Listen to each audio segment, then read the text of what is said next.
Eye on Horror, the official podcast of iHorror.com.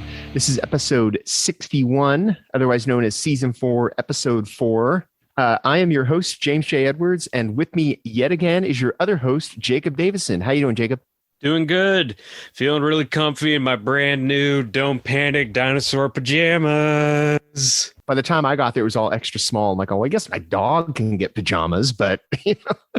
Oh, yeah, no. As soon as I saw that was like the surprise Valentine's Day release, I was like, man, I definitely want to dress up as the dude from Don't Panic who's running around in dinosaur pajamas throughout the entire movie. And also with us yet again is your other host, John Correa. How you doing, Correa? See, this is one of those things where it makes me a little bit glad that I don't have a lot of spare money at the moment, because I totally would have bought that but it would be one of those things where I'm like, this is a really cool dumb purchase, but I would never I wouldn't wear it that often, like just because like for me at least it would be like a couple times worn thing and then that would be it. So I'm a little glad, but also even better, I got really sad recently because I thought I wasn't going to be able to afford to buy the Alex de la Iglesia releases from Severin.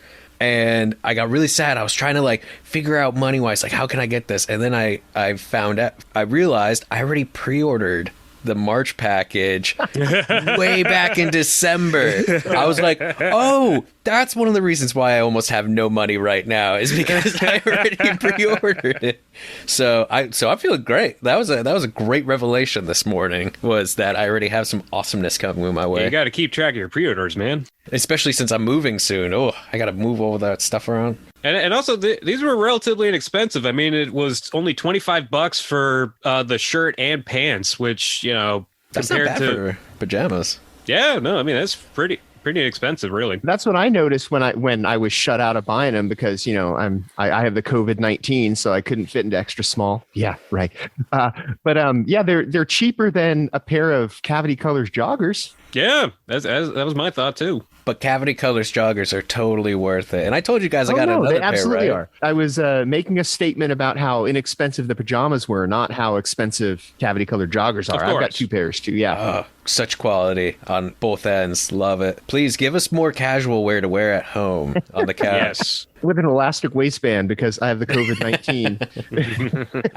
It's called the COVID-15. You got to be careful, James. For a second, I thought you were like, yeah, because I had the COVID-19, and I'm like, bud, what? Are you okay? The COVID-19 it's 19 pounds. I wouldn't be surprised if it's more than 19 pounds. I don't step on scales because it makes me want to play in traffic. Oh, well, if you want, bud, you can join me on my 75-day challenge. It is miserable and I hate everything, but what is it? Is it like a cleanse? No, it's 245 for 75 days. It's 2 45-minute workouts, one of which has to be outside, which is a bitch when you have work and stuff. And all of a sudden, like for me, it kept getting to like, oh shit, it's 10:30 at night. I haven't done 45 minutes outside, so I go outside for a 45-minute walk, which my neighborhood is, depending on what street you're on, that late. And then like read 10 pages of a book, and like a bunch of other things. Don't eat after 8. It's just more like just trying to make sure like setting good, like, it's going a little extreme in order to set good like habits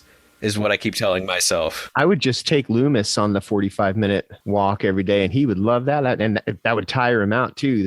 He's 7 months old today, and he is a little terror. Oh yeah, he's cute until he wakes you up at 4 a.m. I still have that poison oak rash going, and that's been keeping me up. Just waking up to ravishing my legs with my nails, just like, ugh. Ooh, that's some body horror. Yeah. We usually start the show off by talking about what we've been doing, but I don't think this is what people signed up for. Been scratching the shit out of myself. So what has been going on? Jacob got pajamas, and you got poison oak, and I have a puppy. Yeah, it's an interesting mix. Yeah. Although in terms of stuff I've been watching, they just added the entire Muppet Show to Disney Plus, so yes. I've just been binging that. Yeah, they did. Yeah, and this is horror related because when I was growing up and as a kid, I used to rent the Monster Laughs with Vincent Price VHS Muppet Show thing from like Blockbuster all the time because back then you could only rent like VHSs, which only had like maybe 2 episodes tops of a show. So I'd get that one all the time because it had the Vincent Price episode and the Alice Cooper episode, which were. I was going to say there's an Alice Cooper episode that's pretty horror-y too. Yeah, and it was both of them. So I would watch them back to back, and I love those episodes because you had Vincent Price doing as Vincent Price does, and like he like has that inside the actor's studio thing with Kermit the Frog, and the Alice Cooper's episode's great because he keeps on trying to tempt the Muppets into signing away their souls. Like it's just such a funny episode. That era, Alice Cooper is awesome because he was like supposedly this counterculture icon. And this was technically when he went solo, the Welcome to My Nightmare years. It was the name of a band up until that point. But he was supposedly this shock rocker, but he would be on like Hollywood Squares, or he'd be in the Bob Hope Golf Classic, or he'd be on the Muppet Show. I saw an interview with him where he said that he saw it as Alice Cooper being behind enemy lines. But I think he just really liked to be a celebrity, Maybe a little column A, a little column B. Maybe. But yeah, no, it's been great rewatching the Muppet Show, and there's just a lot of great guests and bits, and I'm there for the Muppets and the monsters. Always fun. Oh yeah, like the sketch where all the furniture starts coming alive and eating people. I love the Muppets so much, and I'm so excited to finally be watching season 4 and 5 because they were never released on video, and they've actually done a really good job of like having them pretty complete. I think there's only like a few segments taken out of a couple episodes, and there's only, from what I can see, 2 episodes missing overall completely. One, I believe, is just purely music rights, and then the other one, the guest star didn't really have a great. It's probably best not to have his episode on for what he did. Yeah. Let's not go into that, but either way, yes. Yeah. Are they in 3:4 aspect ratio, or are they? Yeah. Yes. They are. Okay, are. that's good. Original format. That's good. As soon as they went live, that was the first thing I did. I went straight to the Harry Belafonte episode. It was like, this better be in the right fucking aspect ratio. Harry Belafonte episode is my favorite, and I think it's one of the great examples of Turn the World Around. The Muppet Show version of Turn the World Around is, I think, superior to the original recording. But anyways, we're off forward now. Is the Harry Belafonte one the one with the lime and the coconut song, or is that a different episode? He does Deo, Turn the World Around, and I think that's it. It must be a different episode. I distinctly remember Muppets doing the lime and the coconut song. But anyway, Korea, what have you been doing besides watching the Muppets? I've been getting very satanic recently. There's a British museum called the Last Tuesday Society. They're an oddities museum, and they seem to have a really cool space. I've never been there, but they've been hosting these panels and webinars on Zoom. They're relatively cheap to attend. I think it's under $10 or so. But I attended my first one with them, which was called Satanic Feminism. And I had no clue what I was walking into or tuning into with that. And it was one of the best webinars I've attended since, these pandemic webinars have been going on. Reading that title can be interpreted many different ways. But what it was about historical figures that practice a form of feminism using satanic ideology and symbolism for their cause. So a lot of times, for example, one of the ways that the patriarchy is held up is the use of Adam and Eve, and saying stuff like, Eve can't be trusted because of that, women can't. Satanic feminism uses the opposite and saying that, it's that basic satanic belief that Lucifer gave mankind knowledge and thus is actually good. Much like Prometheus, how Prometheus is praised. And so with that, so there's a lot of really cool history, and it was very interesting, very dense. I definitely had to pay attention for a lot of it, but it was very informative. How old is the book? That book came out in, I believe, 2014. Okay. So it's still in print, and I have mine ordered. It's going to get here someday. And they're doing a follow-up where they're going to talk about modern, because this one went through the 1800s. They stopped right around the suffragette movement, which was very interesting because the suffragette movement did embrace the satanic feminist movement in that, they they had them in it. But once the suffragettes started to court the tempists to grow their numbers and move their movement forward, they kind of sidelined and rejected the satanic feminists. But it was very interesting because it was also like a 45-minute presentation, and at the end of it, we all had these questions, and Pax Per made the point that none of these people were really that successful. Like, they all had these ideologies, they all had these things, but it never fully caught on. So it was really interesting hearing these people who had these views that were so adamant about it, but like it never got like huge national publicity and stuff. So it was really interesting. And they ended the talk, the owner of the Last Tuesday Society, with about a 20-minute bedtime story, because where they are in England, it was nighttime. So you get a lot of bang for your buck, and the money goes towards keeping the museum open as well. So all around, like, if you ever get a chance, I would highly recommend checking out the Last Tuesday Society and attend one of their webinars, because they're informative and entertaining as fuck. Cool. I have been continuing my descent into TV series, not so much movies.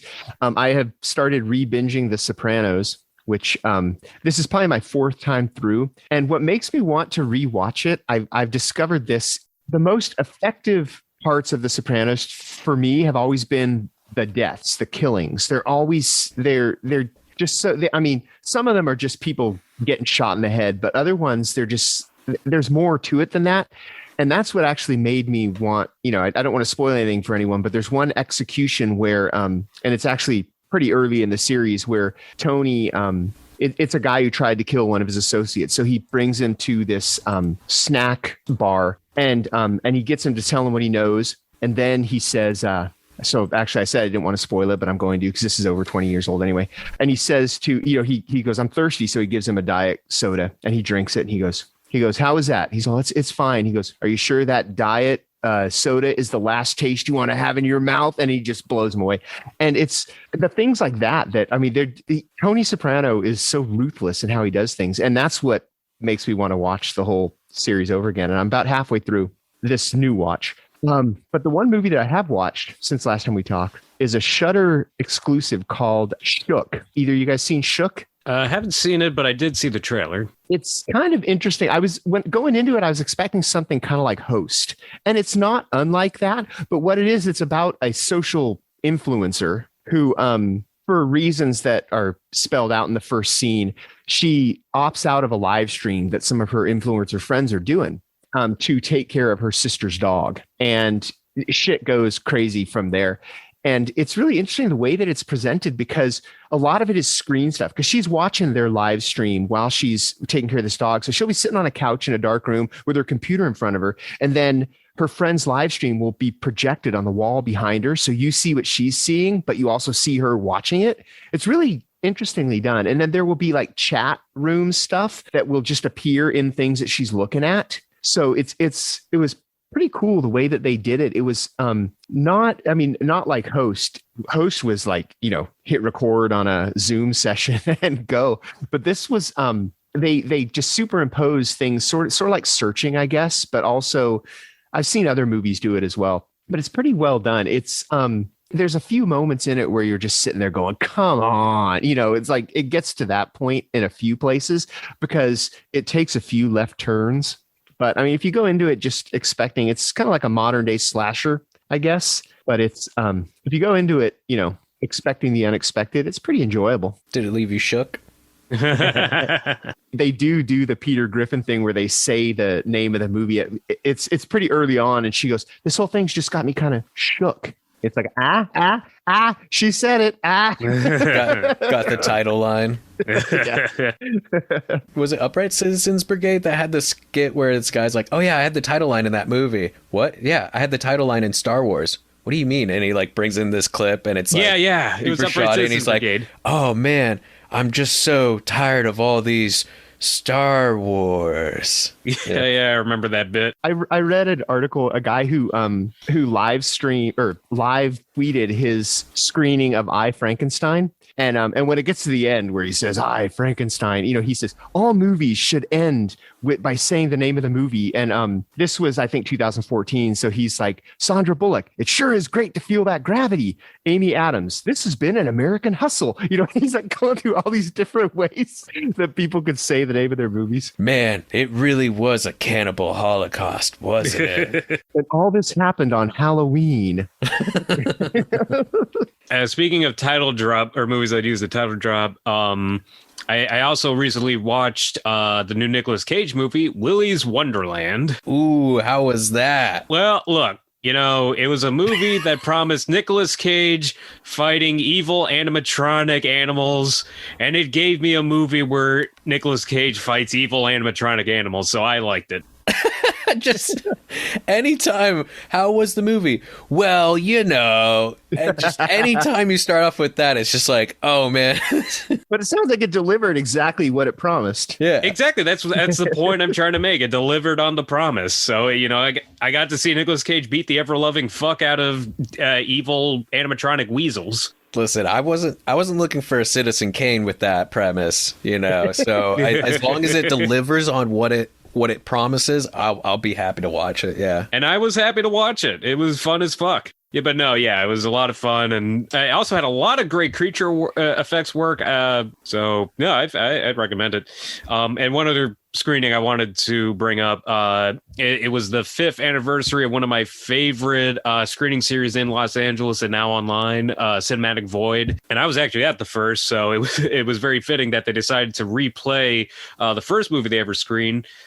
Canon Films Hospital Massacre, aka X-Ray, which is also inexplicably a Valentine's Day horror movie. It's just like a pure canon slasher. It's like it's Valentine's Day. It's a hospital. You got a bunch of Valentine's themed / medical themed kills and stuff, and like there's a doctor slasher. So it's just a lot of fun, and it just really encapsulates the spirit of Cinematic Void. And what I remember most about that movie is Barbie Benton in a hospital smoking the whole time. Oh yeah, she smokes all the time. And it's the hospital. There are sick people around. But it was an 80s hospital. Anything goes. Also in a Cannon's film, like there's a vat of acid just hanging on a shelf without a lid. It's like there's no rules. I love Cannon Films. Yeah. The Cannon Film slashers are pretty special in their own way. Now, I have a few that I just want to throw out real quick. I finally watched Mansfield 6667, going with my satanic week, and it was really good. The interviews were really good. They got some really interesting people, a lot of critical feminist scholars, thrown in with John Waters and Peaches Cream. Tippi Hepburn's interviewed with it a bit. It's very informative, and it's very interesting, just the dynamic of being a star because you're a star. That type of culture that we're very much so in now with people who are just famous for being famous.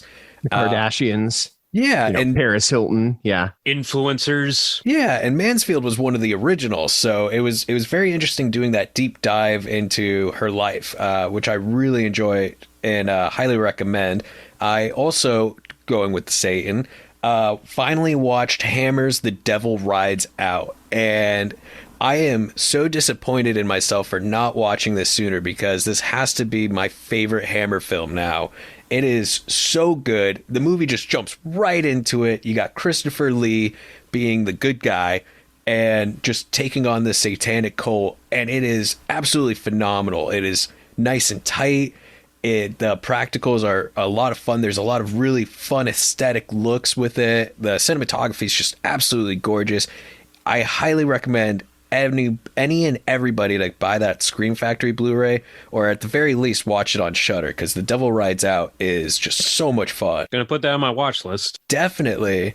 And another one I regret not watching sooner was Abel Ferrara's Body Snatchers. You guys have seen that one, right? I love that movie. I, for some reason, just never gave it a shot. I never was like, fuck that movie. But like the idea of a 90s Body Snatchers movie did not fully appeal to me.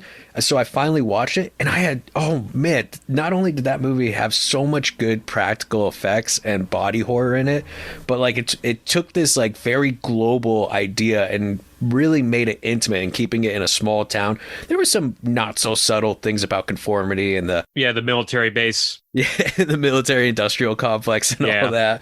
But it was very effective, and it got me to read Roger Ebert's original review of it, and it was so interesting just to read one of his, because he famously was not a horror fan at all, and but he loved that movie and really praised the ending, saying it did what most horror movies can't, and that's stick the landing and have a very effective ending. And dude, that helicopter scene was intense. Oh yeah. That's another one where it's like, hey, if that's been on your list for a while, please pop it in, because it is phenomenal. Oh, and speaking of stuff on the list for a while, I finally saw Life last week. Oh, as in Alien meets Jake Venom? Gyllenhaal in space with Ryan Reynolds. I thought you were talking about like a David Attenborough documentary. Different Life. When people say Life, I think of the Eddie Murphy jail movie first. So yeah, it took me a second. There's a bunch of them, but no, I saw the extraterrestrial Life movie, and actually it was better than I would have expected. It's really solid. Yeah, I enjoyed it. Yeah, because like I remember you guys talking about and saying how good it was, and just it was like, oh, I'll get around to it eventually, and then some 4 years later, I finally watched it, and yeah, it was solid. I'm surprised it didn't get more praise. Yeah, it was definitely one of those ones where it wears its influence on its sleeve. You could definitely see the influence of Alien and Venom and all that, but it does enough of a like original take on it that and it's effective. Like there's some scenes in that are truly like ugh. Oh yeah, there were some brutal kills in there. All right, let's move on to our topic, because our topic is a guest. We have a special guest this week. This is cinematographer Nick Junkersfeld. How you doing, Nick? I'm really well. How are you guys doing? Doing great. Excellent. Yeah, doing good. Nick is the director of photography on the new Wrong Turn reboot. Is it a reboot or a sequel? It's a little of both, isn't it? I've heard reboot and reimagining. Okay. So I wouldn't call it a sequel, but I've heard it written as the seventh in the series, and it feels so different to me than what came before that I disagree with that, but reboot or reimagining is what I would go with. I have only seen the first two of the original series, and then I've seen, obviously, this new reimagining. So I'm not sure how far it veered from it, but I can tell you that the antagonists are worlds different than they are in the first two. They're not like the inbred hillbillies. It's something else. It's a different kind of hillbilly. So it is kind of weird to call it a sequel, but I've heard seventh installment, which I think that's a little misleading because it is kind of a reboot, which is weird because the original was 2003. Yep. So the fact that you're getting a reboot already, but hey, whatever.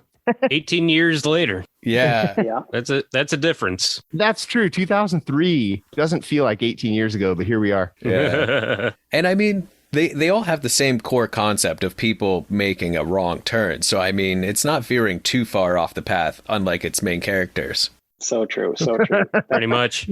Do I need to put a laugh track there so people know what to do? Yeah, we need to start having those like little radio zing noises and whatnot. Nick, let's start with the typical question. How'd you get started in the film industry? I started pretty late in life. I went to film school here in Minneapolis when I was 30 years old, and I'd had an interest in I wouldn't even call it filmmaking, but production a little bit prior to that. I'd gotten some opportunities to basically make some really boring industrial videos, which I won't bore you with, but essentially it involved shooting, recording audio, editing, kind of doing the whole picture and to some degree directing.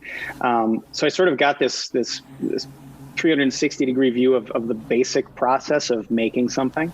And that gave me a little bit of confidence to go further and eventually go to film school, to be an editor at first. However, I started to enjoy working with my fellow classmates on set, so to speak, and was really stimulated by that collaboration process, and found that I was pretty capable at operating the camera and quickly steered me towards being a cinematographer and trying to be on set with other people.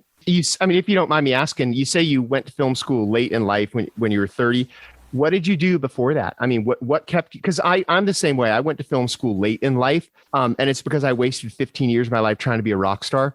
Were you following something else? There's a similarity for me too. I was in quite a few bands prior to doing that. It was more for just the passion of it in my case. Also, I'm a lifelong motorcyclist, so I worked in that industry for a while, and was trying to figure out how to make a living with what I love to do, and never really found that. Found that like going into a corporate environment was the antithesis of what worked for me as an individual. So basically, I sort of lived through my passions into my 20s, and always loved film. Always loved, to a degree, dissecting it and noticing what worked and what didn't. But being a Minnesotan, which has almost no film or TV industry, always felt like to work in film or TV or make a movie or something like that just felt like another universe, another galaxy, honestly. So I never really thought, I could go make movies or I could make TV or tell stories. But once I started doing the process, again, even at this rudimentary level of an industrial video or something, I still found that, I like this process. I like shaping something into a cohesive message, for example. What were your favorite movies growing up? What movies made you fall in love with movies? I'm of that era that grew up on E.T. and Raiders of the Lost Ark and Close Encounters of the Third Kind, of course, Star Wars and everything else. I would say Close Encounters of the Third Kind was probably the first film I saw as a young person that I really was hyper aware of how effective the lighting was, how effective the editing was, the application of lens flares, that kind of thing. It was stuff that I was noticing, and I was really impressed with it. So I would say that was probably the first film that kind of woke me up to being a more conscious viewer. And so with Wrong Turn, first of all, I think we all liked it quite a bit. Yeah. There was a lot of tonal shifts with that movie. I think we're going to try to avoid spoilers, of course. Yeah. But especially with the cinematography and the lighting and everything, there was some really big differences. And especially in the later half, you used torches a lot. What were some of the inspirations behind some of those choices? For the fire lit scenes and such. The first inspiration was the script. It was like, what is the script telling me it needs to make these scenes effective? Look wise, I wasn't honestly trying to adhere to something I had seen previously. I was really just trying to let the scenes and the script and ultimately the director tell me what it needed to be. There was definitely some experimentation with how big are the torches? What are the torches being ignited by, meaning what type of gas? And since we shot two different lens formats in the film, it had to be a little bit different on how they applied to those two different lens formats because of the stop difference, the aperture difference in those lenses. So yeah, there wasn't a film that I really looked at and said, this is how I want these scenes to look. There was some inspiration for a portion of that film that was in those firelit environments that came from the director, which was the Temple of Doom. There's a scene where a certain character is wielding a red hot poker, and it's filmed a little bit similar to that scene in Temple of Doom. And certainly Mike, the director, and I looked at that scene and were inspired by it for just the aesthetic quality of it as well. But I would say it was, for myself as an individual anyway, it was sort of, what does the script tell me it needs to be, or what does the scene need to look like, and how does it need to be shot? What is the location offering me? And what capabilities do we have as a crew to create like torches that are built from scratch, for example, and then with a practical effects supervisor who can make those ignite safely and keep them lit, basically. Not to take us too far off track, but There's a big scene in the middle of the film that takes place in a subterranean torch-lit environment. And it was quite a long scene that took several days to shoot. It's really a series of scenes, but they're sort of in this similar environment. Yeah. And learning how to work with torches that are sort of not constant in their ambient output. They're lit, they're bright for a while, then they start to go down, and you don't necessarily notice that immediately until you sort of take a look at monitors, take a look at scopes on monitors, and realize, oh, our ambient light has been going down for the last 2 minutes, for example. So it was really fun and challenging to figure out how to work with that type of a lighting instrument in a scene where you're shooting for really long periods of time. It wasn't just like, hey, a couple of shots and then we're moving on. It was like, we're here for days. This scene is an ensemble scene with a bunch of characters. So how do we keep this look consistent and make our day? There's one other scene that is lit exclusively with a torch. And I was really excited to do that test and then to see that work and see shots that I thought looked exactly the way we wanted them to, and was kind of amazed that like one torch did all the work. It was a weird place for me as a cinematographer to work in that way and not be putting any more artificial light into a scene to make it look the way it did. It's like, this torch puts out the light we need. The actor should hold it here, and let's go. And to see it succeed was really, really fun for me. Were there any of those like Barry Lyndon super high speed lenses that you had to use to shoot in that low light? You know, the Stanley Kubrick invented lenses. Sure, totally. We shot the torchlight scenes almost exclusively on some vintage anamorphic lenses. And I should say every foundation scene, meaning every scene where the characters are sort of under the influence, under the law of the foundation, were shot on anamorphic lenses. Those lenses, because of how old they were, needed to be stopped down more. Their aperture needed to be stopped down more to achieve the sharpness that I thought was acceptable. So we sort of had that working against us when we were working with Torchlight, in that you didn't necessarily have the hottest, fastest lens available, like a former NASA lens like Kubrick had. But what I was surprised by that surprised me throughout the entire movie that was shot, when it was shot at night or in Torchlight, was the Arri Alexa Mini that we shot that film on. Just did such a great job of retaining shadow detail that I could shoot at a T4 aperture with primarily a torch-lit space and still achieve the exposure that I wanted. So I was really surprised by that camera package, that it was able to give us that, despite a lens that had compromises, basically, unlike the Barry Lyndon lens where they're shooting at like a T.95 or something like that. Gotta love the Alexa Minis. It's great. Back on the screenplay, which was written by Alan B. McElroy, who actually wrote the first movie. Did you get the chance to talk with him about the script or about the way the scenes were set? I did not. I have not met Alan. I would love to meet Alan. Mike, the director, communicated with Alan many times for many weeks leading up to sort of the final draft of the script and production and everything. But obviously he wasn't there during production. I think if it would have been in his region, he probably would have come or something. But I didn't get a chance to meet him. I hope to someday. I think he's a really interesting guy, and I like the daring transformation that he did to the franchise that he had a hand in starting. And speaking of, have you seen any of the prior Wrong Turn movies? Because they were up to 6 by the time they made this one. Yep. I've only seen the first film, and I saw that back around the time that it was released. I have not seen the sequels. I educated myself to some degree on what they portrayed.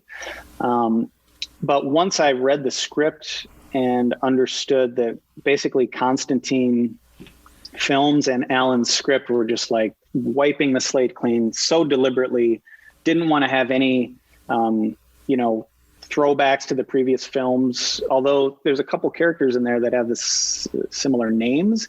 But beyond that, it's kind of forget about what was before. This is tonally different. This is the subject is quite different. The getting lost in the woods is the similarity, but as you've said, the villains, the challenges that the characters deal with is so different that I didn't really feel like I needed to be completely caught up on what happened in every sequel after the first film. Now that you've completed your film and it's not going to influence you, I can tell you the second one is actually pretty awesome. It was Joe Lynch directed. Yeah. I've heard that. It's a lot of fun. I haven't seen any beyond that. And it's got Henry Rollins in a lead role. Yeah. I'm aware of that too. I should watch that one. I really need to, actually, because I love Henry It's Rollins a lot of fun. Yeah, Henry Rollins gets to be a badass. And it's got some great kills. I mean, just the opening scene, like 10 minutes is worth the price of admission. Yeah, Henry Rollins should be a badass on screen a lot more often than he is, I think. Oh, yeah, no, totally agreed. Now, you worked with the director before, I believe, right? On a couple of shorts or so? Yep. Mike and I live in the same metro area, and we've been close collaborators for a long time. He and I have wanted to make a feature film together for quite a long time. We got to know each other through a mutual friend on a commercial job. And then I quickly got to know him and really enjoy his personality and what his passions were. And he's completely committed to narrative as far as what he wants to do as an artist. And I hadn't really met anybody that was that serious at that point. And I was able to come onto a short film that he was making when we just started to get to know each other. And I was the first AC on that. And halfway through the film, the DP got some commercial work and had to step out. And things had been going well, and Mike felt comfortable with me moving into the cinematographer's position. And we completed that short film. It's called The Retirement of Joe Corduroy. It's sort of a homage to Death Wish, which is a huge inspiration to Mike, a film he absolutely loves. And from that point on, things had clicked so well that it was clearly the beginning of like, what's next? What are we going to do next? Let's keep collaborating. Let's keep finding ways to build and get better at this, our skill sets. So, and then we had worked together on commercials at that point throughout. We worked together on what initially was a web series. That was the intention of it, called The Domestics. And we shot the first episode of that on a shoestring budget, but we were really happy with how it was going. And because of the attention that Joe Corduroy had gotten prior, it had won like a local film fest, and somebody originally from here, who's now a producer in LA, had showed it to some people out there. So it got Mike some attention and some meetings, and the Domestics web series got transformed into a proof of concept. And Mike started to pitch that in LA and got it and sold it to MGM as an idea for a feature, and went off to make that film. And then I unfortunately wasn't able to join that movie. It was mainly, I think, because Mike was a complete newcomer, kind of an unknown quantity at that point, and he was surrounded with veteran filmmakers by MGM, which I totally understand. But it was still, the momentum was still there, and it was like, we have something here. I think in both of our minds, we were thinking, I think we have what it takes to go into a large narrative project and succeed. So it was just all these little steps along the way that sort of felt odd, in the sense that, being where we are from, it felt like you're just sort of on an island. But nonetheless, the perseverance obviously paid off, and Mike was able to make his first feature. And then when he got the job to make Wrong Turn, he had a little bit more influence to say, here's who I want to shoot the film. And he was taken seriously at that point. And then I was given a legitimate opportunity to pitch to shoot the film, and off we went at that point. Now back to the camera work and the camera look. The thing that struck me about it is it reminded me a lot of, you've seen Brian Bertino's The Strangers, right? I don't believe I have. It's Liv Tyler and Scott Speed. Okay, it's basically a home invasion movie, and it's great. You should see it if you haven't. I know exactly what you're talking about. Mike Nelson has mentioned that to me a couple times as well. The film that he's a big fan of. What struck me the camera work is very similar in that. Now, how much of it was handheld or Steadicam? Like, there's subtle motion in just about every shot I noticed, and it's the same thing with The Strangers, and it just gives you this unsettling, like the audience can't ever completely relax, and they probably don't know why, but it's because there's just this subtle camera motion. I mean, how much of it was Steadicam or handheld? I would say about 90% was handheld, and then we would bring it. Well, we had a B camera team for about 10 of the 26 days we shot the film. And the operator of that B cam was often a Steadicam op, and we really only used the Steadicam when we needed it, when it tonally had to be that way, or for a reason like you're out in the woods and laying down dolly track is just completely not fun. Yeah, not fun, and really just not conducive to the schedule, for example. So it was almost all handheld, and we did that because tonally it made sense, and logistically it made a ton of sense too in all these forested locations. And contextually, the handheld can do a lot of different things. For example, early in the film, the friends are just sort of venturing into this environment. They're together. They're enjoying each other. Everything is great, and handheld sort of has this serene quality at that point. Part of that has to do with shooting a little bit higher frame rate at times for a slow motion quality. But then contextually and with a little bit of subtlety in how the camera is being operated, that handheld can completely shift your perspective a different way. So it was a creative decision and a logistic decision. It's very effective. One other thing on that point on the lens side, not to get too technical, but we shot the film again on the Arri Alexa Mini, which is a Super 35 sensor. You may have heard of large format cameras. That's kind of a new. It's not a new format, but it's a new wave in the digital side of cinematic cameras that have a bigger sensor, which means a different relationship to lenses and everything. But we decided to make a 50 millimeter lens kind of our normal lens in the film. Whereas on a Super 35 camera, typically a 35 millimeter lens would be your normal lens, meaning sort of a normal field of view, sort of a human perspective. We decided to make that tighter and longer to not only make the spaces feel a little bit more claustrophobic and closed off, but also to ramp up the intensity with the actors a little bit and be in their world more. We had a conscious decision through the film to not have the camera or the perspective sort of step back and see all this happening. It was always intended to be from their perspective and have them have the audience's experience mirror the friend's experience, the main character's experience, without jumping back and maybe putting the viewer at ease by showing too much, letting the film breathe too much. So there was an intention to just stay in there. And a lot of times the violence would be played out, for example, by the character's reaction to it, rather than focusing on just the violence and not really putting a human context to it. Yeah, and speaking of the violence, some of my favorite, because I think it kind of keeps the tradition alive. Like, I love that all the death traps in the Wrong Turn series, and there were some really good ones in this one. So I wanted to ask kind of how you shot some of those. Sure.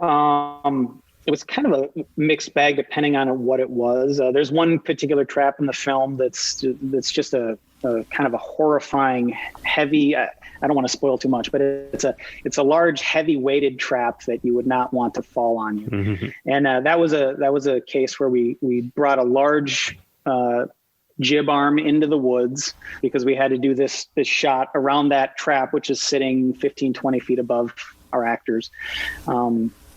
So that was a case where we deviated from the handheld, for example, and did that. There was another trap that is a big, deep spike trap. That's, something you'd fall maybe 6 to 8 feet before you'd even hit the spikes, kind of a thing, if you were unlucky enough to stumble across it. That was a combination of setting up some dolly track and again, deviating from the handheld to get the angles we needed to get. And then obviously there's stunt performers involved that are intercutting with the actors too. Other traps. Let's see here. Did you have any other specific questions on anything you saw in there that you wanted to know how we shot it? Or oh yeah, like there's a rolling log trap. Yes. Okay. You interested in hearing about that one? Yeah. Yeah. that was sort of the. that came out of nowhere. Oh yeah. That was first of all, that scene was sort of the looming elephant in the room throughout pre-production, because it was like, this is the big VFX part of the film. There's a lot of money being spent here. There's not going to be a tremendous amount of time to shoot it. How do we shoot this effectively? Again, adhering to this sort of character-centric perspective and not necessarily pulling back to some large aerial shot where you're seeing people scattering and a log coming and everything. The rolling log was completely CGI. We had a Technicolor supervisor on set that helped us understand what he needed to do the scene correctly. It was a big stunt scene as well, with stunt doubles for all the main characters hurling themselves down these hillsides. It was a tricky scene because it involved so many different types of shooting. Because of the schedule of the film, some of the more elaborate plans I had for it, I had to sort of shuffle around and eliminate in some cases. There's a shot that was, I thought, pretty critical, that probably looks like a Steadicam shot, leading Charlotte Vega, who plays Jen, down this hill. She looks back, we rack focus to this log that's not actually there, but to have a very, again, sort of intimate shot that's really going to show her terror in relation to it. And that was a gimbal. In this case, it was a Ronin 2 gimbal, which is basically looks like a large sort of square piece of tube with a camera floating in the middle of it that is designed to eliminate shake and shocks going through the camera body. And then a second person can be operating that camera within that gimbal on a joystick, so they can pan and tilt and look around, and the other person or people can just focus on moving that gimbal. And we had like a long piece of speed rail, it's called, with two big, strong grip technicians on either end running down this hillside with this thing hanging in the middle and Charlotte Vega running towards it. That was a pretty tricky shot. I initially intended that to be a cable cam shot where you literally run steel cables through the woods, tree to tree, and you can have a camera that's suspended on a motorized machine, essentially, that can zip down that cable as you want. Due to the schedule of the film, it didn't make sense. I knew once we started to get into the nitty gritty of it and started to understand how much stunt work we needed to shoot too, that it became much more wise to focus on the quantity of shots we needed rather than slow down the whole production for example, a cable cam shot that's going to be on screen for 1.3 seconds, And you were saying earlier that this was all shot in the woods on location. You got jibs out there, you got Ronins out there, you got all these rails. How much of a hassle was it getting all this equipment out there? Like, and were you guys like really actually deep in the woods, or were you just like off a trail a little bit? Like, what was some of that? It depended on where we were shooting. I would say most of the forest shooting was fairly accessible by a fire road that could get pretty close to where we needed to be, where you could get like stake bed trucks in there, kind of a thing. You couldn't bring like full grip trucks up to a lot of those locations. But poor grips. Yeah, and they did such an awesome job. But I really tried to scale the camera and grip electric part of it to fit that the best that I could, meaning I would try to choose locations that didn't require me to bring a bunch of lighting equipment into the woods. And I would often just choose locations that had a heavier tree canopy overhead, for example, so that as we're shooting from 9 a.m. to 5 p.m., obviously a huge change in light, and there's going to be partly cloudy and all sorts of stuff, that I would be able sort of maintain a consistent ambient look, and I could always just move actors a little bit if there was like a hard piece of sunlight coming right down at them. And that wouldn't force me as well to always shoot a certain direction to work with the sun. We could shoot sort of 360 as we needed to, because it just was clearly the flexible choice we needed to have for the film. But we did shoot several days where literally the entire production moved to a different part of Ohio. And it was in this, it was right next to a state park. It was a privately owned camping park where we then did have to hike in. It was like probably a 20-minute hike to get to set every day and back out.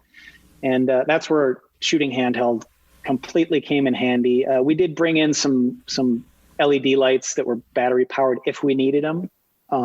But I was really open to, within reason, letting the look be what it was, because the spaces were beautiful. The conditions would let us shoot flexibly and still have a nice looking image. And I was conscious throughout to not hamstring what we were trying to do, to get a bunch of gear up there that wasn't really going to add a whole lot to it.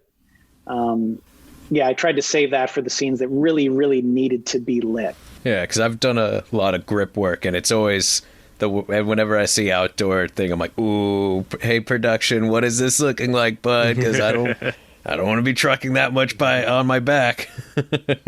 What about the cave scenes? Were those actually shot in caves, or was that on a soundstage somewhere? Those were real tunnels underneath this this 100-plus-year-old brewery in Cincinnati. So that was like right in Cincinnati proper. Not quite, I wouldn't say downtown, but it was right in the urban center. Really cool space that had a handful of movies come through and shoot there before. It was just a very, I guess I'll say, charismatic space in the grit and the grime that it had in it, but it was just filthy and the air was terrible. So it needed to be clean to a degree. We had to have like a ventilation system put into that place because we were going to be in there for days. Unfortunately, that location, that entire building burned down like 3 or 4 months after we shot there. So I think we might've been the last feature to shoot in that place. It was like kind of a national news story because it was such an inferno. It was just wild, but it was a really cool space. You had to go, you were at least 20 to 30 feet below street level when you were down there. And there were places in that area that you'd just be walking. And of course we had these cordoned off eventually, but you'd be walking and you just realize there's like a 30-foot just hole to nowhere in that place. It was a really interesting location. We shot a bunch of stuff there too. We shot, obviously the obvious tunnel scenes, but there's a scene where one character is sort of stuck in a pit and there's another character at the top of the pit. And it takes place at a couple different periods of time, but that was shot right there. And that was actually shot at night too, which was a cool challenge. We shot a scene that felt like midday, and it was shot at like 2 a.m, So it was fun to shoot a scene where you're supposed to be looking up at the sky, but really you just have a light blue fabric over the top of the actor and you're lighting her appropriately, and it's 2 a.m. So actually one other story about that location, as far as lighting, the awesome art department of that film had built these really cool chandeliers that I could send you photos of if you wanted to see them. Because my initial lighting plan for those tunnels was to build these chandeliers. They were really cool, just covered in antlers. There was probably like 20 sets of antlers on one of them. And within that would be this wooden box that was just the right size to hold an ARRI sky panel, an S30 sky panel, which is basically a 1x1, really cool LED light, but really heavy light. And we were going to hang those in one of the main chambers that you guys obviously saw. And that would help me basically create and maintain ambient light in that space. And modern LEDs can do a fire flicker effect and everything. So it would have been fairly natural. We had a structural engineer come in, tell us where we could mount them, how we could mount them and everything. And they mounted one, fell right away. It tore a piece of the ceiling out. So we had to rethink a little bit how we were going to shoot that or light that scene, because I no longer had this light up in the sky that I would never trip over, would never be in the way, anything like that. So that was a cool challenge, and I think it still turned out well. It did slow things down a little bit more, but it kind of went from that plan to suddenly you're working with a bunch of lights on the floor, and one of the scenes is I don't want to spoil. It's an ensemble scene with a lot going on, and the camera is looking all directions and turning around, and there's so many people to cover that was a challenge to sort of have to scrap that idea and go in a different direction. Visually, I'm really happy with it, but logistically, it was a bit of a challenge for sure. We're running low on time here, but there's one shot that I really want you to talk about, and it's fitting that this might be the last thing we talk about because it's the last shot of the movie. And without spoiling anything, the last shot is the one that sticks with you, and it looks like it might be one of the easiest to get. But that's probably deceptive. That last shot, how did you approach that, knowing that the credits are going to be coming up over this shot? Yeah, that shot was an alternate ending to the film that was conceived of only maybe a week to 10 days before we shot that. So it was during the film that this was conceived of. Mike Nelson, the director, and Robert Kulzer of Constantine had both been thinking about what about a different ending that sort of takes the film in another direction, with the intention of trying to figure out what an audience would like the most, essentially. So we got the green light to do this shot, which was kind of shocking because there was no intention of that kind of carnage or anything at that point. And essentially it was two shots. As you might imagine, if you broke it down, it looks like one shot, but because of the dangerous, visceral nature of the first part of the shot, you obviously couldn't have actors and everybody involved in that moment. And so it's essentially two shots stitched together, and it was just this weird experience because it lasts minutes. And there's a stunt performer, for example, that is face down on hot tar for minutes, dead, who's just sort of laying there. And it was an interesting experience to shoot. If you have any other questions specifically about it, I'm happy to answer them, but I just don't want to spoil it. I kind of don't know where to. Yeah. So is there another ending? Did you shoot another ending, or? There is. That was originally the ending. So what you guys have seen is the alt ending that became the ending. Which one? There's about 5. which is cool. I really enjoyed it because you guys didn't do like a Happy Death Day was super guilty of like doing a complete wrap up and then going, oh no, we're not done yet. But what I liked what you guys did, it was like, oh, this could have ended here, but I'm glad it didn't. Like it just like it kept going. And I will say the original ending is essentially what you saw if that last piece didn't happen. Okay. If they just kept going, let's say. Yeah, it was a fun scene to shoot. I think it was a really interesting, cool way to end the film that also makes a lot of sense to keep that door open for a sequel. Yeah, that it does. Okay, great. Well, Nick, thank you very much for joining us today. Yep. You're the first cinematographer we've had on. We've had composers and producers but this is a great talk. I'm so excited to be here. Thank you. I really appreciate it. Yeah, I always love talking tech. Yeah. Where can people keep up with you? Do you have a Twitter or some kind of social media if they want to know what's next for Nick Junkersfeld? I pretty much just hang out on Instagram right now. N Junkersfeld is my Instagram handle. I'm pretty active on there. I'm thinking about going back to Twitter, but right now it's Instagram, and you can keep up with my exploits there. Cool. Well, thanks again for joining us. Our theme music is by Restless Spirit, so go give them some love. Our artwork is by Chris Fisher, so go give him some love. You can find us at any of our socials, the Eye on Horror. We're on Facebook, we're on Twitter, we're on Instagram.